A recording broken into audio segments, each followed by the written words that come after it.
Për blegtorin kjo periudhë shënon momentin më të ndjeshëm të vitit atë të shtimit të imtave. Si pasoj ato kërkojnë kujdes të shtuar.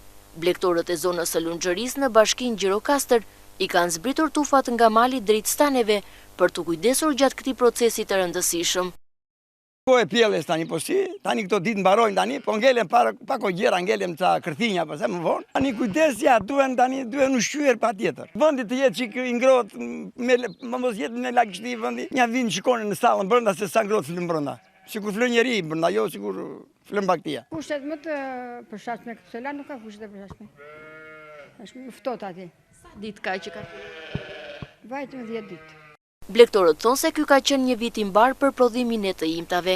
Sipas tyre kërkesa ka qenë e lartë, pavarësisht se baxhoxhinjt shpesh kërkojnë produktin me çmime më të ulta. Interes për produktet e tyre si qumshti, djathi apo mishi, po tregojnë edhe turistët e huaj që vizitojnë zonën. Mishin këta kasapët, për qumë është, po se të lutin të gjithë baxhoxhit. Po për çmime nuk u vjen mirë, pa mirë. Kanë të huajt interes për produktet e tyre? Po si s'kan, mish nuk duan të hanë, të pjekësh një çelek në hellë e të kënaqen. Mirë ishte një barqe e prodhoi shumë mirë ishte prodhimi.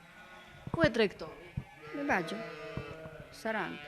Me gjithë sfidat e përditshme, blegtorët e Lunxhërisë vijojnë të ruajnë traditën dhe të furnizojnë tregun me produkte cilësore. Ata shpresojnë që institucionet dhe tregu t'i mbështesin më shumë, në mënyrë që kjo veprimtari e hershme të vazhdojë të jetë një burim sigurie dhe zhvillimi për zonën.